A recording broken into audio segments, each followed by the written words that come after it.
Auzubillahi minash-shaytanir-rajim. Bismillahir-rahmanir-rahim. Assalamu alaikum wa rahmatullahi wa barakatuh. Dear students, today our topic is about land resources. Land resources.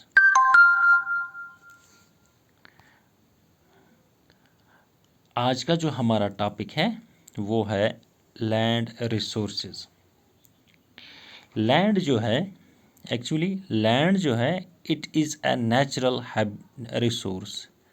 Land is a natural resource. ज़मीन जो है, land जो है, ये एक natural resource है। और land क्या करती है? लैंड बहुत सारे काम करते हैं, जैसे कि we live on the land, हम रहते हैं ज़मीन पर। वी यूज़ इट, हम इसको इस्तेमाल करते हैं। We perform our economic activities on the land, हम ज़मीन पर रहते हैं, हम ज़मीन को इस्तेमाल करते हैं और हम इस लैंड को यूज़ करते हैं फॉर आवर इकोनॉमिक एक्टिविटीज़। तो ये सारी की सारी जो चीज़ें होती हैं ये हम परफॉर्म करते हैं अपने इस लैंड पर। और यही लैंड जो है ये सपोर्ट भी करता है। This land supports, it supports vegetation. जो भी कल्टीवेशन होती है वो सारी की सारी कल्टीवेशन इसी लैंड पर होती है। इट सपोर्ट्स वाइल्ड लाइफ, ये वाइल्ड लाइफ को भी सपोर्ट करती है। It supports transport, it supports human life.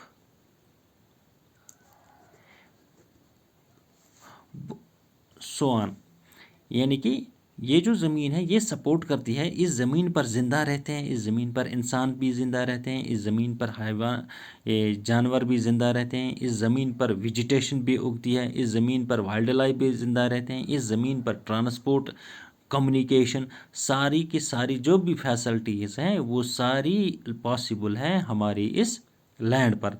तो हमें चाहिए कि हम इस लैंड को यूटिलाइज़ करेंगे, हम इस लैंड को यूज़ करेंगे, but with a proper care.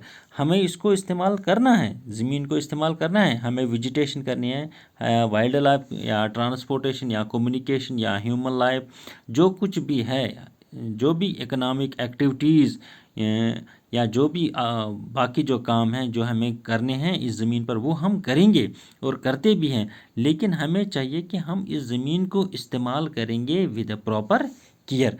इस ज़मीन का ख़ास ख्याल करना है, इस ज़मीन की हिफाजत करनी है। हम इस ज़मीन को ज़्यादा से ज़्यादा ज़ाया नहीं होने देंगे, हम इसको डिप्लीट नहीं होने देंगे। अगर ये ज़मीन ख़त्म हो गई, अगर ये ज़मीन बर्बाद हो गई, अगर ये हमने इस ज़मीन को बंजर बनाया, वेस्ट किया, तो हमारी जो लाइफ होगी वो totally impossible, that is totally impossible. So इंसान का वजूद, इंसान का ज़िंदा रहना इस ज़मीन पर काफ़ी मुश्किल हो जाएगा, काफ़ी दुश्वारियाँ सामने आ जाएंगी इंसान को अगर वो इस ज़मीन को डिस्ट्रॉय करेगा, अगर वो इस ज़मीन को वेस्ट करेगा। अगर हम देखेंगे कि इंडिया जो है, तो इंडिया में जो ज़मीन है, लैंड जो है, वो बहुत सारी Indian land under variety of relief features. Indian land जो है वो बहुत सारे हिस्सों में वो ज़मीन जो है वो बांटी हुई है, तकसीम हुई है। पहाड़ भी हैं इस ज़मीन पर, प्लेटूज़ भी है इस ज़मीन पर, और इसी तरह से प्लेन एरियाज़ भी हैं इस ज़मीन पर। तो हिंदुस्तान का जो टोटल रकबा है वो it has occupied different relief features. जैसे कि मैंने भी आपको बताया, यहाँ इंडिया में जो है इंडियन लैंड जो है, ये Indian land it has been occupied by mountains. तो यहाँ माउंटेन्स भी हैं, यहाँ प्लेटूज़ भी है, तो यहाँ प्लेन्स भी हैं, यहाँ आइलैंड्स भी हैं। तो ये जो ज़मीन है ये इन तमाम ग्रुप्स में डिवाइड हो गई है। अगर हम देखते हैं इंडिया में near about 43% of the land is under plan. In India about 43% 43% of the land is under plan. और ये जो प्लान ज़मीन है जहाँ पर 43% जो है वो ज़मीन वो लैंड है, तो यहाँ क्या हम देखते हैं कि यहाँ ये प्लान ये ज़मीन जो है इट सपोर्ट्स एग्रीकल्चर। तो जो भी एग्रीकल्चर है वो सारा का सारा जो एग्रीकल्चर है वो डिपेंड करता है किस पर, प्लान पर। और यहाँ यही वाली ज़मीन जो है ये इंडस्ट्री को भी सपोर्ट करती है। तो इंडस्ट्री और एग्रीकल्चर जो है वो हम चलाते हैं, वो हम करते हैं, हमें एग्रीकल्चर की ज़रूरत है, हमें ज़मींदारी की ज़रूरत है। तो ये सारा का सारा जो निज़ाम है एग्रीकल्चरल एंड इंडस्ट्री, ये तबका है, ये वाला हिस्सा जो है ये हम करते हैं ऑन दिस प्लान एरिया। तो इसी तरह से near about 30% of the land 30% of the land is under mountain. 30% of the total surface of the country is under mountain, that is 30%। तो 30% जो है वो माउंटेन्स के अंडर है। और इन माउंटेन्स में हम क्या देखते हैं, ये माउंटेन्स जितने ज़्यादा खूबसूरत होंगे, जितने ज़्यादा इनमें ये एवरग्रीन ट्रीज़ होंगे, तो डेफिनेटली इट सपोर्ट्स टूरिज़्म। तो ये टूरिज़्म को सपोर्ट करता है। इट अट्रैक्ट्स टूरिस्ट्स आते हैं, तो ये भी एक ज़रिया है, आमदनी का एक ज़रिया है।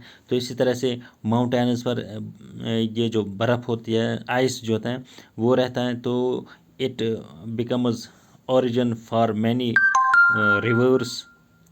फ्लो ऑफ वाटर जो है वो पानी जो है वो पहाड़ों से आता है, तो ओरिजिन जो है बहुत सारे दरियाओं का ओरिजिन जो है वो इन्हीं पहाड़ों से है, क्योंकि वहाँ जो बर्फ़ है वो बर्फ़ पिघलती है तो वो पहाड़ वो दरिया बन जाते हैं। तो इसी तरह से एक और काम है इकोलॉजिकल एस्पेक्ट्स जो है, इकोलॉजिकल